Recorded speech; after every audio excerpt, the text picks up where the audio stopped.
Bismillahirrahmanirrahim. Assalamualaikum warahmatullahi wabarakatuh. Alhamdulillah, berjumpa lagi kita di sini di channel Azaman Sulaiman. Selamat datang dan jutaan terima kasih kerana sudi singgah di sini. Kesempatan ini saya ambil untuk memanjatkan doa agar kita semua sentiasa berada dalam keadaan sehat, sejahtera dan berada di bawah rahmat dan pemeliharaan Allah Azza wa Jalla dan dipermudahkan segala urusan kita. Amin, amin, ya Rabbil Alamin. Bagi kawan-kawan yang baru singgah di sini, channel ini membicarakan mengenai hitam dan putih kehidupan melalui beberapa segmen seperti sketsa kehidupan, seni budaya, isu semasa dan lain-lain. Untuk siaran kali ini, melalui segmen isu semasa, kita akan berbicara sekitar pilihan raya. Sesungguhnya kalau berkaitan dengan pilihan raya dan politik, mempunyai terlalu banyak sisi hitam. Jadi berhati-hatilah. Jangan kita berpolitik hingga terjebak dalam sisi hitam.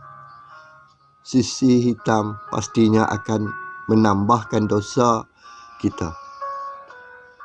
Dalam siaran kali ini, saya membicarakan mengenai politik UMNO di Pulau Pinang. Mampukah UMNO Pulau Pinang yang berjodoh, mampukah UMNO Pulau Pinang terus bernafas?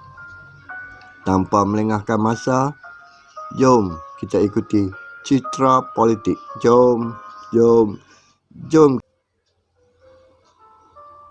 Kita tidak boleh menafikan yang negeri Pulau Pinang ini merupakan kubu kuat Pakatan Harapan, khususnya di AP dan PKR. Dalam PRU 14 dulu, habis semua kerusi DUN dan parlimen milik BN, khususnya gerakan dan MCA, disapu oleh DAP dan PKR. Hanya UMNO yang mampu bertahan beberapa kursi DUN dan parlimen. Manakala kursi parlimen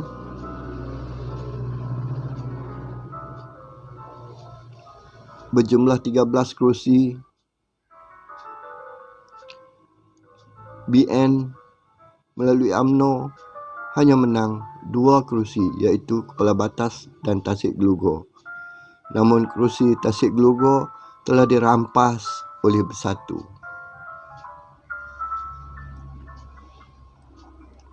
Sementara 1 kerusi parlimen milik Pakatan Harapan juga telah dibawa lari oleh penyandangnya, Datuk Mansor Osman dari PKR juga ke Bersatu. Bersatu yang menerajui Perikatan Nasional adalah gabungan yang mencuri ahli-ahli politik daripada parti lain. Dan Bersatu telah disokong oleh PAS, sebuah parti yang kata berjuang atas dasar Islam, namun membiarkan sikap Mahyudin yang mencuri ahli-ahli politik daripada parti lain.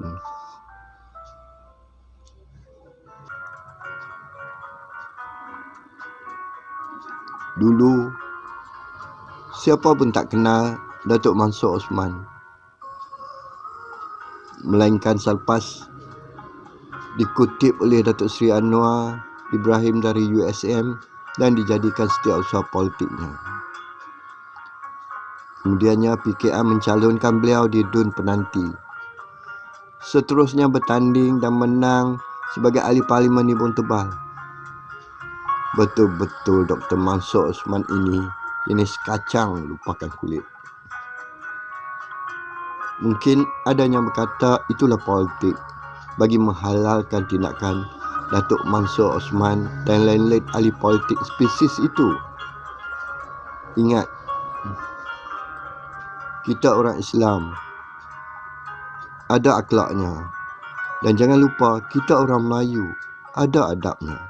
Islam dan Melayu tidak pernah menghalalkan tindakan seumpama itu.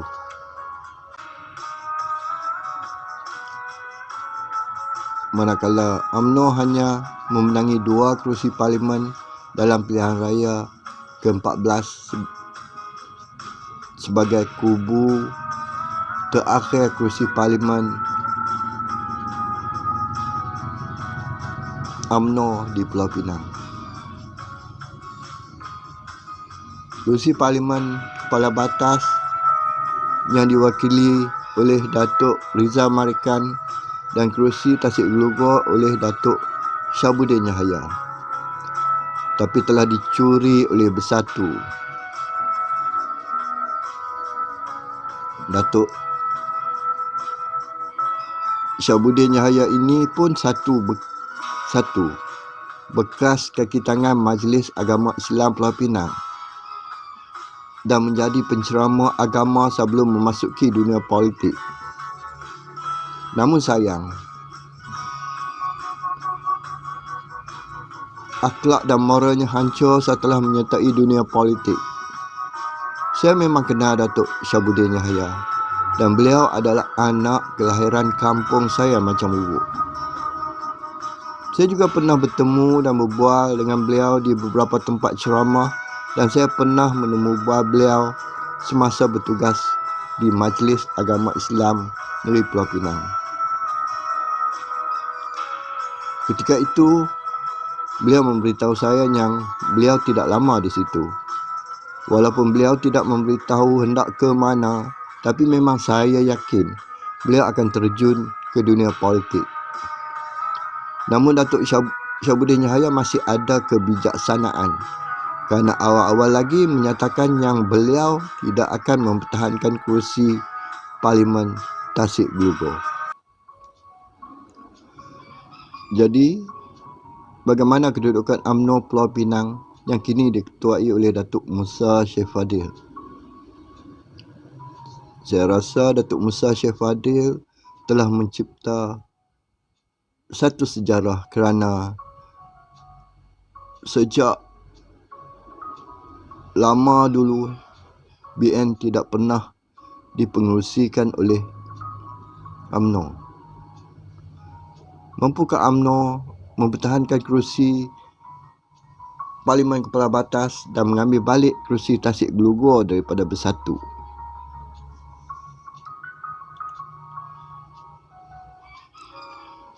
Dalam pilihan raya umum ke-15 ini. Pada pandangan peribadi saya, Datuk Seri Rizal Marikan berupaya mempertahankan kerusi Parlimen Kepala Batas. Cuma Datuk Seri Rizal Marikan perlu bekerja keras kerana majoritinya yang dimenanginya dulu hanya 4,736 undi. Dan ketiga-tiga dun di dalam Parlimen Kepala Batas juga bukan milik BN dan UMNO. Kali ini, beliau akan ditentang oleh Dr. Siti Mastura Muhammad yang mewakili BN. Sekali lagi, sebelum ini Dr. Siti Mastura mewakili PAS dan Dana Abdul Majid PH Muda.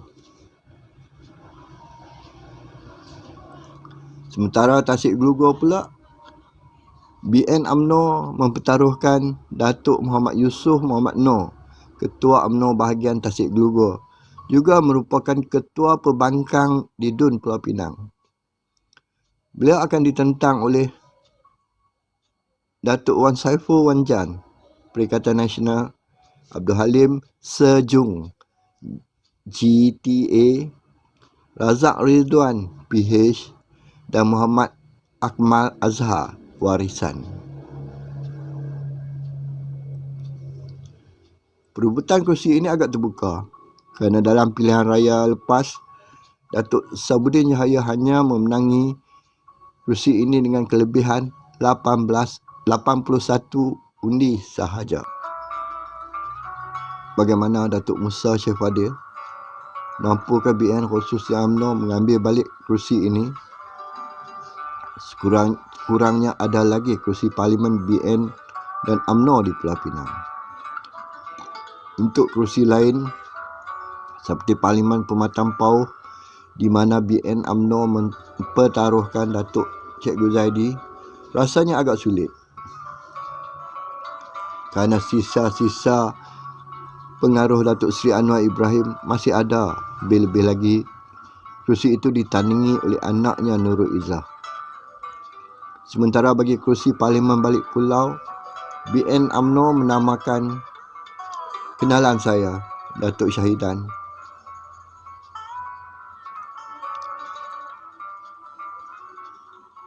Ada sedikit sinar di hujung terowong.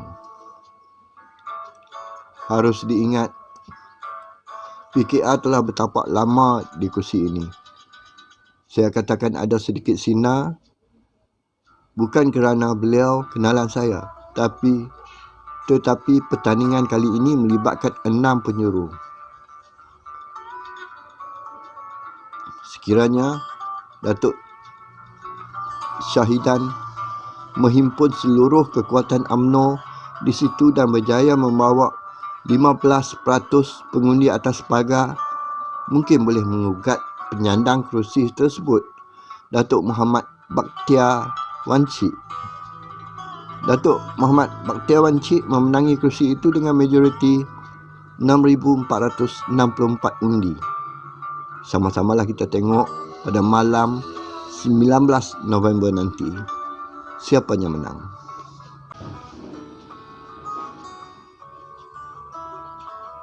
Begitulah citra politik yang saya bicarakan kali ini. Nampaknya legasi kepimpinan Kerajaan Negeri Pulau Pinang oleh BN dan menyumbang majoriti kerusi Parlimen di negeri ini untuk pusat sudah berakhir. Sekiranya dalam pilihan raya ini BN UMNO kembali berkuasa, maka pemimpin BN UMNO pusat perlu mencari jalan agar UMNO Pulau Pinang dapat berkongsi kuasa. Itu pun sekiranya pilihan raya DUN nanti UMNO dapat kembali kuat macam dulu. Pandangan peribadi saya agak sukar kerana pada anggapan saya masyarakat Cina Pulau Pinang sudah tidak dapat terima parti-parti komponen BN yang ada. Dan kepimpinan BN khususnya UMNO yang menerajui BN harus memikir cara lain. Misalnya mengambil parti-parti Cina lain seperti Parti Cinta Malaysia dan sebagainya menjadi ahli komponen BN yang baru. Malah kerusi majoriti Melayu yang ditandingi oleh UMNO dan mempunyai pengundi Cina lebih 30% ke atas, pasti suka untuk UMNO menang dalam pilihan raya DUN nanti. Saya rasa cukup sampai di sini. Kita jumpa lagi di lain video dengan isu yang lain. Jutaan terima kasih kerana kawan-kawan sudi mengikutinya hingga akhir. Jangan lupa subscribe, like dan komen. Bye-bye. Assalamualaikum.